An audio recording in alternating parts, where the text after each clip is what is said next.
Welcome back to the Tansson Talks show. I'm Brandon, the host of the show, and I always love doing this.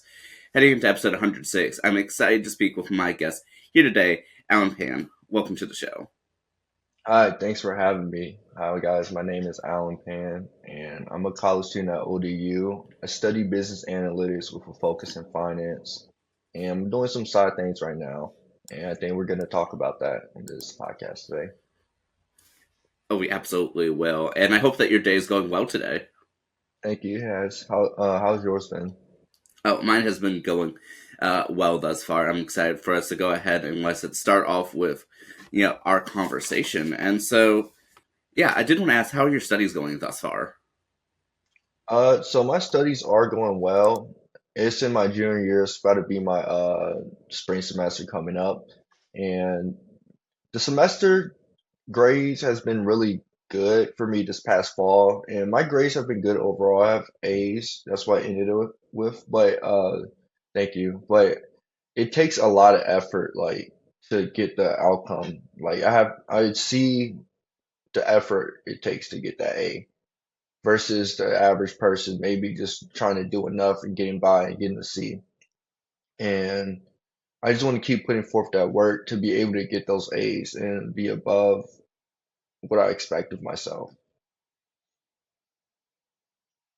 Yeah, that makes perfect sense. And yeah, I know for like myself, for instance, that I was trying to, to do my best, not just average, not just passing, but to try to truly do as much as I can. And I'm so glad that you are trying to work and put in that extra effort. Thank you. I appreciate it.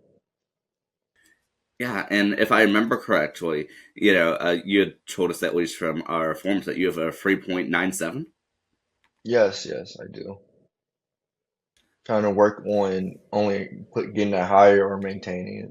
Well, first of all, congratulations, because I know that is definitely not easy with maintaining that, and so I'm so glad that you were able to put that work in. Thank you. I appreciate that so much. Yeah, and so are you able to actually walk us through a little bit as to what exactly you do in some of your involvements? I know you said you work on a lot of projects outside of just your studies. Okay, so I actually got myself into a lot this next semester. So I am an assistant store manager at Panda Express, if you guys know what that is. It's a Chinese restaurant fast food place. And I started working there at my freshman year at ODU, just at the web center, if you guys know what ODU is. It's located in a web where a lot of students come by and get food from. I just started working there as a kitchen help and it got promoted all the way to assistant manager. And it honestly is pretty stressful in like relations with school, but they pay pretty well. So they make it flexible. Like every time I give one reason to leave, they like to create a win-win situation, which is a good for the company. So it's pretty good. So for me to stay in there, and I get to learn things too because I am a manager of the operations there. And so I'm part-time there. I'm working about 30 hours there per week.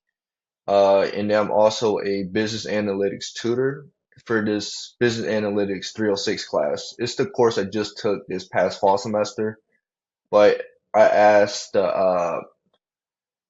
the head of the tutoring board, could I tutor this course as well? And they said yes. So they'll allocate about 10 hours of my week to that.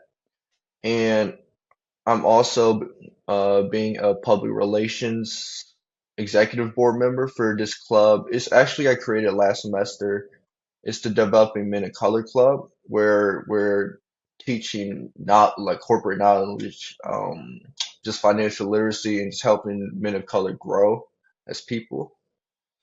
And lastly, I'm just a member of ODU VSA, which is the Vietnamese Student Association. I'm just a member there. I'm not looking to be an executive board member there anytime soon.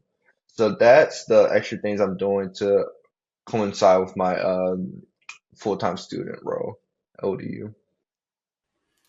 Wow, that's extraordinary, and I'm so glad that you are getting, so involved and and really active with your, with your campus community, and so, how does it feel knowing that you have all of these, different involvements from ones that you're just, you know, just a member of to the ones that you are, truly like one of the leaders of and are spearheading initiatives. It honestly feels very, very great, very awesome to be able to contribute to my campus in a positive way. It also is very stressful as well, though, being having to balance and be involved in different things. I don't want to put too much time into one thing and then leave out effort into other ones. But the biggest thing for me is I didn't get to join a lot of clubs or do a lot of things while I was in high school. So I wanted to do the most while I'm in college now, finish it off, and just get involved in as much things as I can. And also, it's a resume builder as well, being involved in so much things.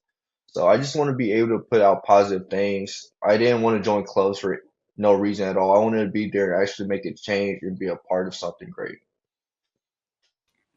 I love that, and that's certainly, like I said, a similar sentiment to what I have. I don't want to be a passive member. I want to be an active member, and I want to, yeah, make a difference. I just don't want to be, oh, well, my name's on this list, or this is a great thing for my resume. No, it's like I want to make sure that what I do makes a difference. That people are able to say, oh, he did this, this, this, and not that everyone has to have, you know some sort of life changing involvement. It might just be helping one person, but that even still makes a difference.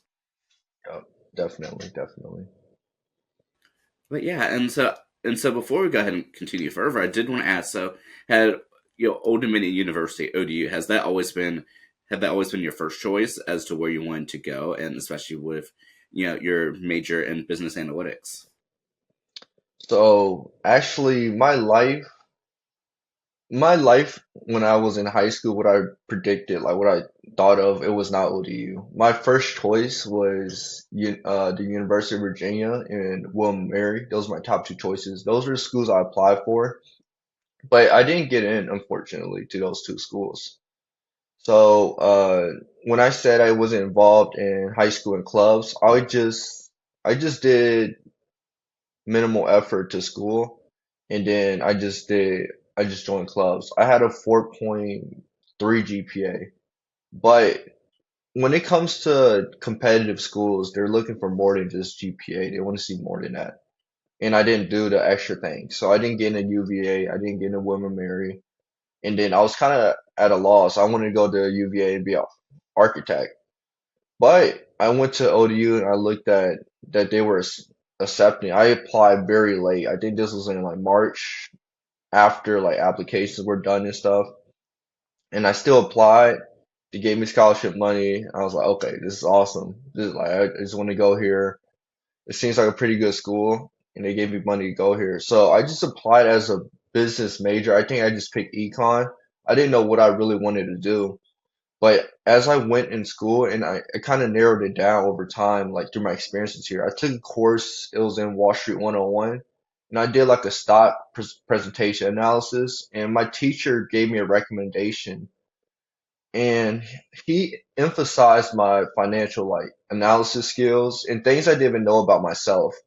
And that's when I kind of moved my major towards business analyst and finance because he emphasized it. I realized I actually liked it because I would go analyze stocks myself in my own time.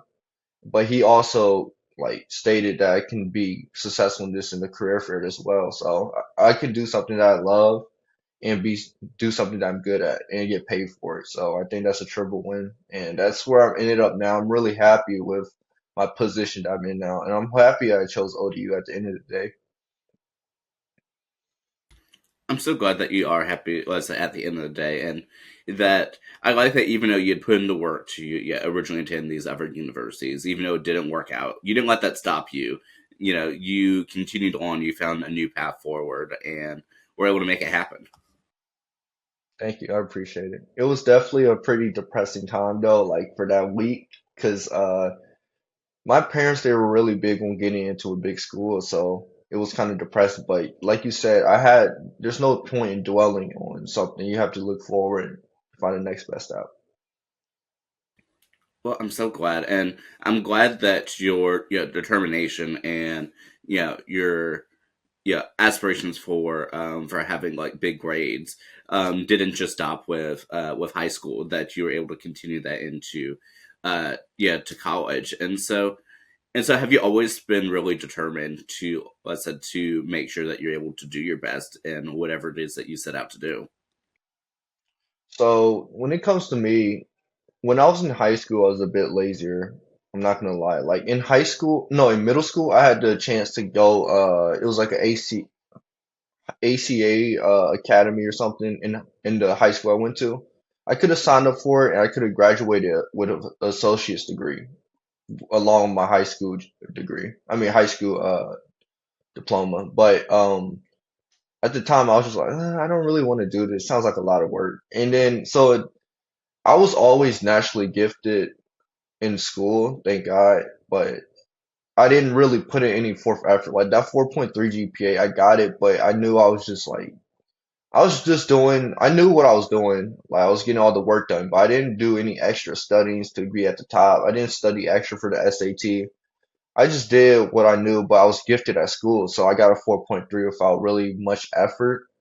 But I'm sure a lot of like college students see this, especially the kids that were smart and naturally good in high school.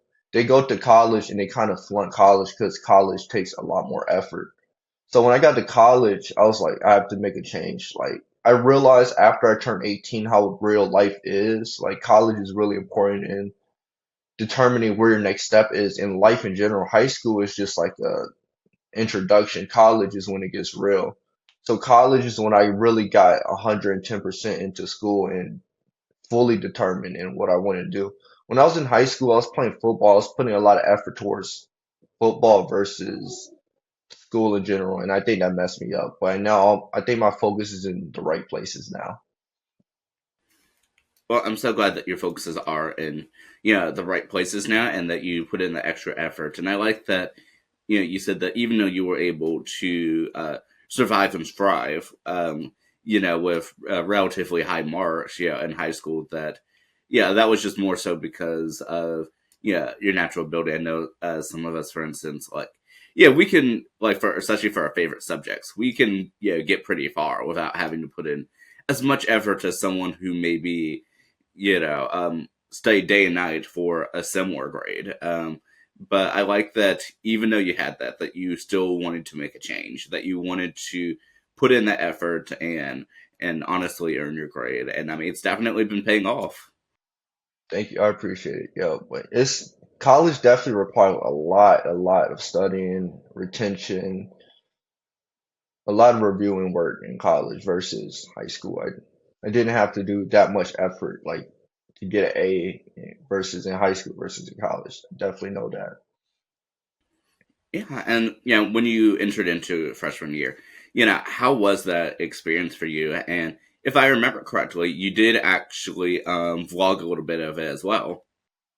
Yeah, so when I was a freshman in college, I definitely had a lot more time on my hands. So I did vlog a little bit of it, but I wasn't as determined or motivated as I was probably my sophomore year after that.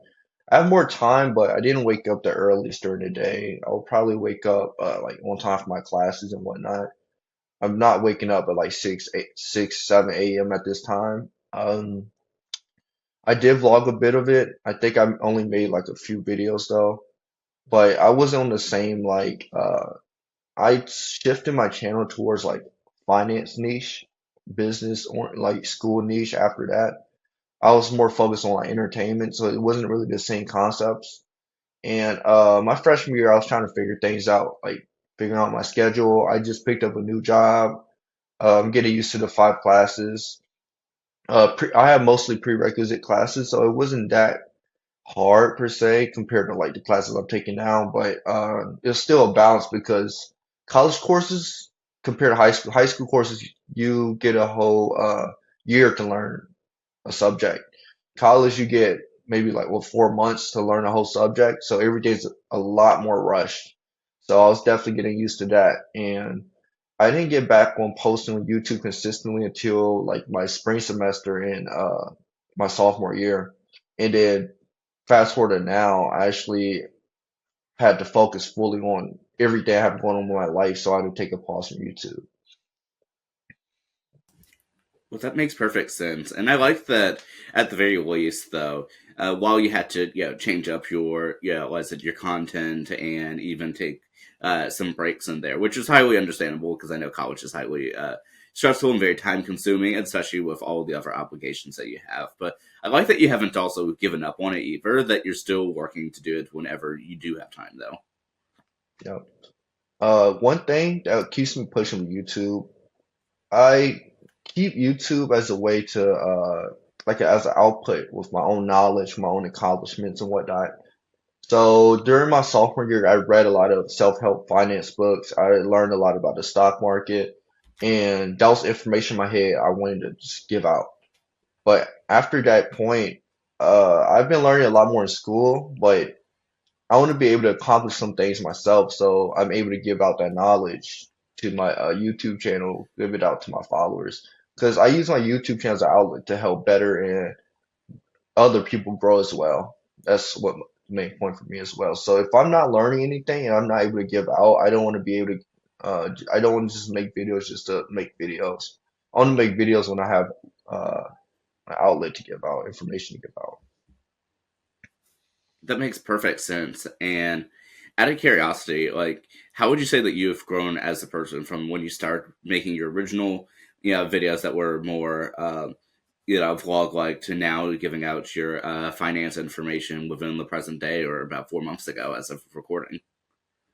I feel like I grew a lot as a person from just my we have different aspects in our lives. We have the social aspect, my physical aspect, just overall knowledge, school, and just maturity in general. I think I've grown in all aspects, in all honesty, from just my overall experiences in life with relationships, people, socially. I've grown with my people skills. Physically, I've been working out, making sure I'm eating the right things. I feel I've grown physically as well. And with school, I've only been growing more and more on my financial knowledge or just scholarly knowledge in general. And I can see that in my YouTube video. I can see it when I talk. I see it in my confidence when I'm speaking, or just the overall information I've given out. And I've seen the accomplishments I had on the back end of not just the YouTube videos. I can just see the accomplishments in the back end, and I just see myself grow. And I kind of measure myself in a way of sometimes I like to draw out like you know what a stock chart looks like.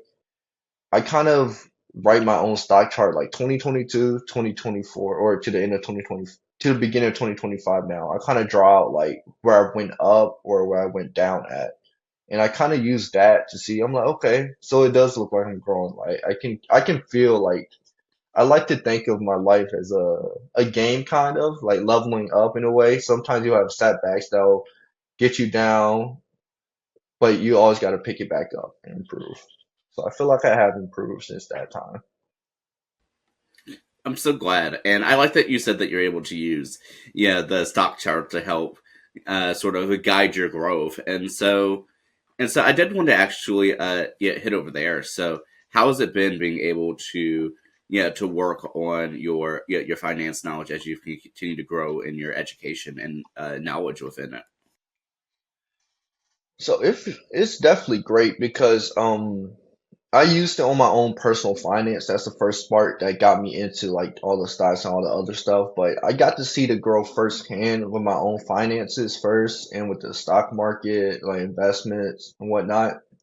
So being able to see that grow firsthand is amazing along with school because I realized that especially in my area that I'm from in Richmond, Virginia, financial literacy is not taught, not even to like not a lot of adults know about financial literacy here, about saving, investing, retiring, or investing in assets that grow for you.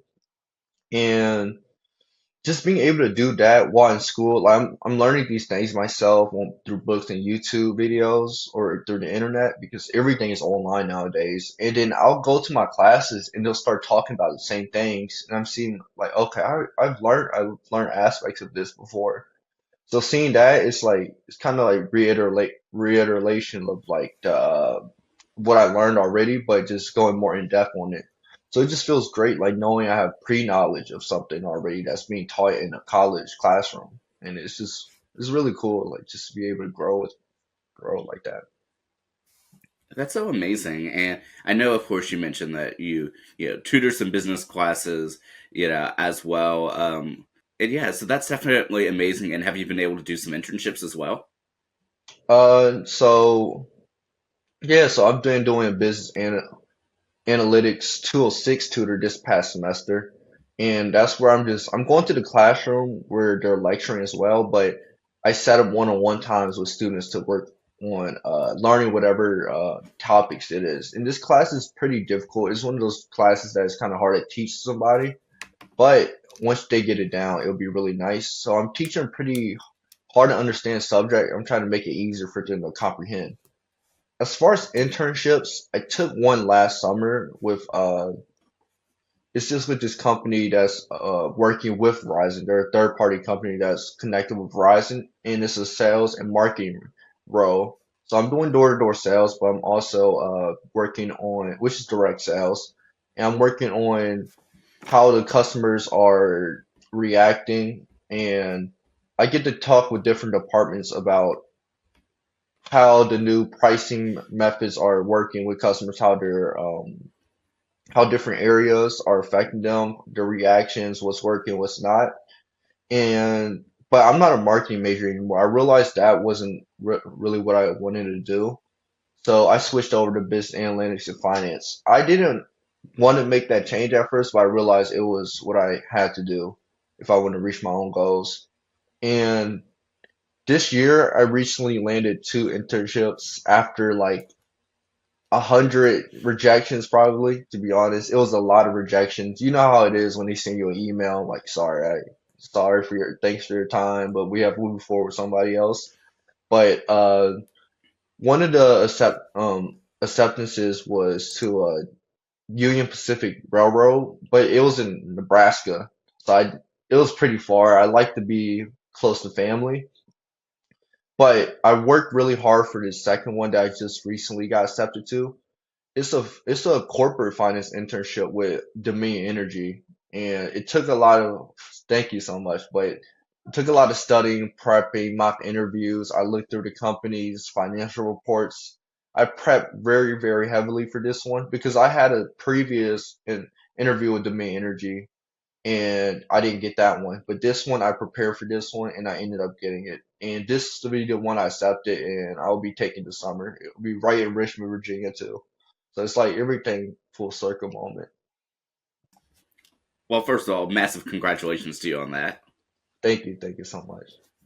Yeah, and I'm so glad that you're able to get the internship, even though you said that yeah you had applied for an earlier version of it and didn't get it. I like that you were able to hone that energy, do some preparation, and finally manage to land it. And how does it feel now that you finally get a chance to do it in summer 2025? I'm not gonna lie, I prayed on it a lot, like to God. I prayed on it a lot because God knows the effort that I put in the back end to the studying, the early mornings when I woke up to the late nights when I had to finish everything out. And my initial reaction was I honestly cried when I got the phone call because it felt like everything was like coming together. Because I always questioned like if college is worth it. Is all my effort that I'm putting in going to waste? And I didn't know if anybody was going to see that because as ODU isn't a really competitive school when it comes to corporate companies recognizing you and giving you internships. They would just skip over you just because of the school you go to, regardless of your accomplishments, your GPA. So it just felt great that a company believed in me and they believed in my ability as a person based on my interview, my resume. They believe I was a quality candidate, and it just felt great that I'll be able to work for the company that I grew up acknowledging because they're a company that I actually invested in. I actually am aligned with their values, and they're trying to change the environment in a way where we don't have to use natural gas and where we can resort to renewable energies. So that's something I want to be a part of. So it's just a blessing. In all honesty, I'm really happy that this opportunity was given to me. I'm so glad that it was given to you and that you've earned it actually. Thank you. I really, really appreciate it. Thank you. Yeah, absolutely. And yeah, I'm definitely so excited for you to be able to, grow in your knowledge and to embrace these new opportunities. And so, yeah, like I said, that's just extraordinary. And I know, of course, while we don't have a ton of time, I do know that and you briefly mentioned it a little bit earlier with like your YouTube, but you spend Mhm. quite a bit, of course, in your time, and not just learning, business analytics, but also teaching it to others, whether it's online with your tutoring sessions, um, and probably in your day to day too. And so, what does it mean to you to be able to give back some of that knowledge? And I think you even wrote something about that too. Yeah, so giving back, I feel like is it's one of the feedback loops when it comes to learning something. The first step is you have to learn something, you master it, you apply it, and then being able to give it back to somebody where they can do the same thing all over again is extremely amazing. Because when I learn something, I want to be able to help somebody out. That's just the way my mind and my body works. Some somebody else may learn the same thing, but they want to gatekeep it, keep it to themselves, and not really give it out. They just kind of keep that within themselves to keep that. But if I learn how to make money a certain way or do something just efficient way, why not teach it to the next person? And then we can all grow in that same way. We all know that same method of making money a certain way or being efficient with it. And that's just how I always perceive things. I always want to help as much people around me as possible. And I think that's just what my character is as a person, my values. I absolutely love that, and I'm so glad. Yeah, that is a part of your character and values, and I'm so excited to see what you're going to do as you, of course, continue to grow, continue to hone in your Thank you. skills, and yeah, and is there anything else that you wanted to, like I said, discuss while we're here speaking? Because I definitely want to be respectful of your time, because I know that you have a very busy schedule, and so as it's just an honor, nevertheless, to speak with you. Oh, thank you. It's been an honor to speak with you as well. Like, thank you for having me on here as a podcast. I saw your Instagram page, and I was like, oh, this is a really cool like page. Like, everybody's getting on podcasts here. That would be cool if to like be on here one day. So you reaching out to me was really, really cool. So thanks for having me on here today. Uh, I did want to just tap in with the topic of maybe just college students facing adversity, maybe. I feel like that's a really big topic of just today's society for Gen Z people. Um, Adversity is huge when it comes to college. Whether that's relationships ruining it, it could be romantic or your friends or even your parents. You never know, but relationships can ruin your college career, experience. Finances can be huge. Just the classes can cause a lot of adversity to happen. But I just know that a lot of people go through a lot of different things. I saw it firsthand, a lot of things that set me back. I saw it through my friends. I saw it through many different lenses of aspects for different college students. And I just want to let the person that's watching to know that if you're a college student or a person in life in general, there's always going to be adversity that comes forward at you, whether you're high school, college, not in school, just working. Adversity is going to happen, but it's about how you pick yourself back up and face the problems and move on to the next step. Problems will come, but how you deal with the problems is what makes you the person you are. I absolutely love that. I think that is just so true, and and really helps. I mean, identify everything, especially like you're mentioning, like for our generation, Gen Z, especially. I mean, there's so much that is unprecedented that you know that we have so much to think about, and of course, with instantaneous access to information, we have a lot to sort of be scared about as well. But I like that you were able to give that encouragement, and for us to face that that adversity, and relationships so important because we are who we surround ourselves with. We are. We definitely are. Oh, thank you. But yeah, and before we go ahead and, like I said, bring us to the close of this episode, I did want to briefly mention too that uh, that you'd let me know that you are actually fluent in a few different languages. Yeah, so I speak English, and then in my household we speak a certain dialect of Chinese. Most people know Mandarin, but I speak a dialect of Fujianese, which is I'm sure most people heard of Cantonese. which is another specific dialect, but I speak Fujianese in my household. And that's the one I'm mostly speaking in the house because my grandparents, they mostly raised me. So more so grandparents, they usually speak Fujianese, but my parents, they were always at work, but they would rather have taught me Mandarin.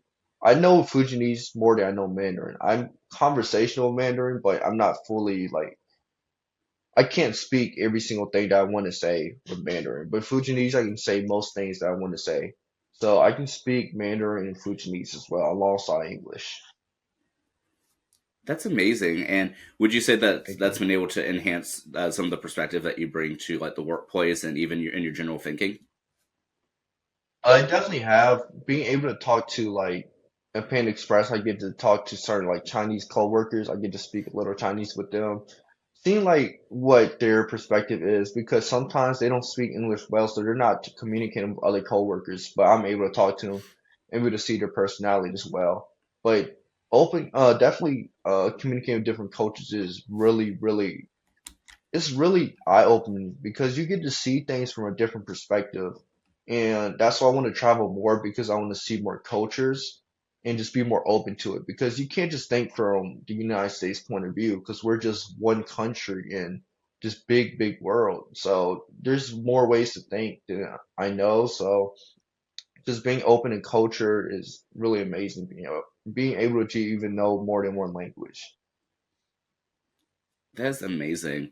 And and yeah, and as we of course bring our conversation full circle, so you answered a little bit of it, but what does it mean for you to be able to tell your story here on the podcast? What it means to me is just being heard. I think it's really important when somebody's voice is able to be heard by people, just being able to give out what you know, what you want to talk about.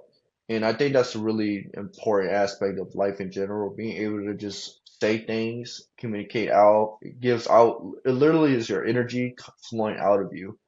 And it just feels amazing for me to be on here, to be able to talk, be able to spread my positivity, what I went through, what I'm thinking on my mind to other people. And I hope that I'm able to inspire others with this podcast, but also to relate to others and even criticism too, to hear like what I got going on because uh there's a lot of people out there and everybody thinks differently from what I think. So maybe some may agree, some may disagree, but I'm just happy to be able to just have an outlet for my voice on here. I absolutely love that. And Alan, if there's anyone that wants to connect with you online or to perhaps check out your YouTube channel whenever you have a little bit more time or whatever the case may be, where are the best places for them to find you? So on my Instagram is Alan Breds, ALANBREDS. I actually have a link tree in the bio, which takes you to YouTube. But my YouTube is Ambu Pan, space Pan. Anbu, if you watch Naruto, is like the Anbu Black Ops, but it's just Anbu and the space Pan. And also, you can search up my name, Alan Pan, on LinkedIn as well if you'd like to connect with me on there as well. And yeah, those are just a few ways you can get connected with me on any of my social medias. And I'm hoping to find time to make YouTube video this I was hoping to find time during this winter break, but I actually got scheduled for a lot of hours. So I've been trying to figure things out through that. Maybe spring semester, I'm hoping to make a video once I find time to. But schedule's looking tight right now. Well, nevertheless, even though that is tight, I'm so glad that you were able to, I said, make time to speak with us today. And I definitely Of hope course, that it's a you, pleasure. yeah, and I hope that you enjoy some time of your winter break since we are recording a little bit in advance. Awesome. Thank you so much. I really do appreciate it. And I hope you have a great holiday as well. I know you have a busy schedule ahead as well, but I hope you have a happy holiday. Thank you so much. And I'll let you give the closing word, whether it be inspirational thought, life lesson, or whatever the case may be, to close out this episode. Okay, I didn't know I was gonna get a big challenge towards the end of it. Okay. Um all right, let me try to think of something good, something inspirational to say. I would say every day that you live your life, Just wake up and appreciate what you have. Wake up with gratitude. When you wake up, don't just get on your phone first. Wake up, make your bed, and just think about the things that you have in your life. If you're not religious, then you don't have to think, and you just think, just say thank you. But if you're religious, you can thank God or whoever you believe in. Say thank you for the bed you woke up on today. Thank you for giving me running water, giving me electricity, for clothes, having a car, or your parents in your life, because not everybody has those things. And just say thank you for the food that you have at your table, and it will make your life so much better. Just the your perspective in the world changes because you wake up on a good note. You're grateful for everything. You're appreciative of what you have already. Everything else is just a plus that day. Just waking up is a blessing in itself. So be grateful for the things you have in your life and stop always wanting more, more, and more. Be grateful for the things you have and then just grow from there. I absolutely love that. Thank you once again, Alan, Thank for you. everything. I appreciate you having me on this podcast. Thank you so much. I appreciate everything as well. Absolutely. For those tuning in, thank you so much as always for tuning in to the Tansson Talks show. I always appreciate your support and continue tuning in as we continue our mission to bring people together. Let's see you then. Take care.